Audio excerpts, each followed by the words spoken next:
Hi കൂട്ടുകാരെ, നമ്മളിപ്പോൾ പന്നിമറ്റംകവലല്ലാണേ. അവിടെ വന്ന് ഇച്ചിരി മീൻ മേടിക്കാമെന്നും പറഞ്ഞ് രാവിലെ കവലവര വന്ന നമ്മുടെ കൂട്ടുകാരൻ്റെ മീൻ തട്ടാണ്. അന്നേരമാണ് ഞണ്ട് കണ്ടേ ഇവിടെ കിടക്കുന്നത്. കടൽ ഞണ്ടാണേ, കായൽ ഞണ്ടല്ല, കടൽ ഞണ്ട. അന്നേരം ഒരു കിലോ ഞണ്ട് മേടിച്ചു. 280 രൂപയായിരുന്നു ഒരു കിലോ ഞണ്ട്. നമ്മുടെ കൂട്ടുകാരൻ നേരം അമ്മമാർ ചെമ്മീൻ അന്നേരം ക്ലീൻ ചെയ്തുകൊണ്ടിരിക്കുക. രാവിലെ ഒരു 9 മണിയോടുകൂടി വരുന്ന മീനാണ് കേട്ടോ. നല്ല ഫ്രഷ് മീനാണ് ഇവിടെ വരുന്നത്. പന്നിമറ്റം പോലെ, കോട്ടയം പന്നിമറ്റം കേട്ടോ. അന്നേരം അവർ ആർക്കാണ്ട് ഓർഡർ ഉണ്ട്, അത് ചെയ്ത് കൊടുക്കുകയാണ്. നമ്മളന്നേരം അത് കുക്ക് ചെയ്യുന്നൊരു വീഡിയോ ആണ് ഇന്നെടുക്കുന്നത്. എന്നാലും ഇത് കണ്ടോ, ഞണ്ട് കണ്ട് ഇതുപോലെ പൊളിച്ച് അതെടുക്കാണ്ട് ആ പൂ പോലത്തെ സാധനം എന്നിട്ട് ഇങ്ങനെ പറിച്ച് കളയും. അത് മാത്രം സത്യം പറഞ്ഞാൽ അതിനകത്ത് വേസ്റ്റായിട്ട് വരുന്നുള്ളൂ. എന്നിട്ട് കാല ഒടിച്ച് കളയെ മാറ്റിയെടുക്കുന്നു. പിന്നെ അത് രണ്ടായിട്ട് കട്ട് ചെയ്യുന്നു. എൻ്റെ ഫിഷ് കട്ടർ കാണുന്നില്ല, അന്നേരം ഇവിടെ ഇരുന്ന് ചെറിയ കത്രിക എടുത്താണ് ഇത് കട്ട് ചെയ്യുന്നത്. അന്നേരം നമുക്ക് കുക്ക് ചെയ്യാനുള്ള പരിപാടി തുടങ്ങും. ഇതെല്ലാം ക്ലീൻ ചെയ്തായിരുന്നു.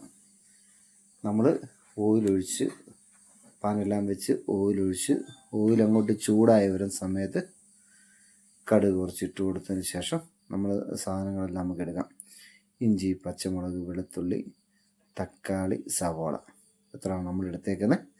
ആദ്യമായിട്ട് നമുക്ക് ആ എണ്ണയിലോട്ട് നമുക്ക് കടുക് പൊട്ടിക്കാം. അത് കഴിഞ്ഞ് നമുക്ക് ഇഞ്ചിയും വെളുത്തുള്ളി ഇട്ട് ഒന്ന് മൂത്ത് വരുന്ന സമയത്ത് നമുക്ക് പച്ചമുളകും കറിവേപ്പിലയും ഒക്കെ ഇട്ട് കൊടുത്ത് വഴറ്റിയെടുക്കാം.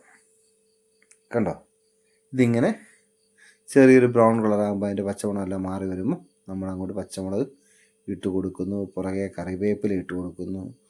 അതിൻ്റെ പുറകെ നമ്മൾ സവാള ഇട്ട് കൊടുക്കുന്നു. സവാള ഇട്ട് കൊടുത്തതിൻ്റെ പുറകെ തന്നെ നമ്മൾ തക്കാളി ഇട്ട് കൊടുക്കുന്നു. തക്കാളി പിന്നെ എപ്പോൾ വെള്ളം ചേർക്കാം, അവസാനം മസാല ആയിക്കഴിഞ്ഞ് പൊടി ഇട്ട് കഴിഞ്ഞാലും ചേർക്കാം, ഇപ്പോഴും ചേർക്കാം. എന്നിട്ട് നമ്മൾ അത് പെട്ടെന്നൊന്ന് വഴറ്റിയെടുക്കാൻ വേണ്ടി നമ്മൾ ആവശ്യമുള്ള ഉപ്പ് ചേർത്ത് കൊടുക്കുന്നു. അന്നേരം ഇത് ലാസ്റ്റ് ഇനി ഉപ്പ് ഒന്നുകൂടെ നോക്കിയിട്ട് നമുക്കിനി ഒന്നുകൂടെ ഉപ്പ് ഇട്ട് കൊടുക്കാവേ. ആദ്യം അന്നേരം തക്കാളി ചോപ്പ് ചെയ്ത് നമുക്ക് അതിൻ്റെ അകത്ത് ഇട്ട് കൊടുക്കാം. അത് കണ്ട് ഈ പരുവായി വരുമ്പോൾ നമ്മൾ മൂടി വെച്ചാണത് വേകുന്നത് കേട്ടോ. മൂടി വെച്ച് വേണേൽ പെട്ടെന്ന് ആയിക്കോളും, പിടിച്ച് പെട്ടെന്നാകും. ഈ പരുവൊക്കെ ആകുമ്പോൾ നമുക്ക് മസാലയൊക്കെ പതുക്കെ ചേർത്ത് കൊടുക്കാം. നമുക്ക് കുറച്ച് മഞ്ഞൾ പൊടി, പിന്നെ കുറച്ച് മല്ലിപ്പൊടി, അത് നമ്മുടെ ഇഷ്ടത്തിന് ചേർക്കാം കേട്ടോ. ഒരളവൊക്കെ എരിവ് വേണ്ടവർക്ക് അതനുസരിച്ച് ചേർക്കാം. പിന്നെ മുളക് പൊടി, എരിവുള്ള മുളക് പൊടി ഇച്ചിരി, എരിവ് കുറഞ്ഞ മുളക് പൊടി 1 സ്പൂൺ, അങ്ങനെയാണ് ചേർത്തേക്കുന്നത്. എന്നിട്ട് നല്ലതായിട്ടൊന്ന് മിക്സ് ചെയ്ത് കൊടുക്കുക. നന്നായിട്ട് മിക്സ് ചെയ്തതിന് ശേഷം അതിലേക്ക് നമുക്ക് മീറ്റ് മസാല കുറച്ച് ചേർത്ത് കൊടുക്കാം. മീറ്റ് മസാല ചേർത്ത് ഒന്നുകൂടെ വഴറ്റി നല്ല ഇതാക്കി മൂപ്പിച്ച്, മസാലയൊന്ന് മൂപ്പിച്ച് തെളിഞ്ഞ് വരുന്ന എണ്ണയൊക്കെ തെളിഞ്ഞ് വരുന്ന സമയത്ത് നമുക്ക് അതിലേക്ക് കുറച്ച് ആവശ്യത്തിന് വെള്ളം ഒഴിച്ചു കൊടുക്കാം. വെള്ളം ഒഴിച്ച് നല്ലതായിട്ട് തിളച്ച് കുറുകി വരുന്ന സമയത്ത് നമ്മുടെ കഴുകി വെച്ചേക്കുന്ന ഞണ്ട് നമുക്കതിലേക്ക് ഇട്ട് കൊടുത്ത് നന്നായിട്ട് മിക്സ് ചെയ്യാം. കണ്ടോ, നമുക്കൊരു കുറച്ച് സമയം കൂടെ അത് മൂടി വെച്ച് നമുക്ക് വേഗം. അതിനുശേഷം മൂടി തുറന്നതിന് ശേഷം നമുക്ക് കുറച്ച് ഗരം മസാല പൊടിച്ചതും ഒക്കെ ഇട്ട് കൊടുക്കാം.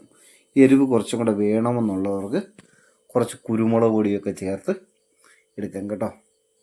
എന്നാൽ ഇത്രേ ഉള്ളൂ നമ്മുടെ ഞണ്ട് റോസ്റ്റ് കേട്ടോ. നല്ല സൂപ്പർ ടേസ്റ്റാണ് കേട്ടോ. ചെയ്തിട്ടില്ലാത്തവർ ചെയ്ത് നോക്കുക.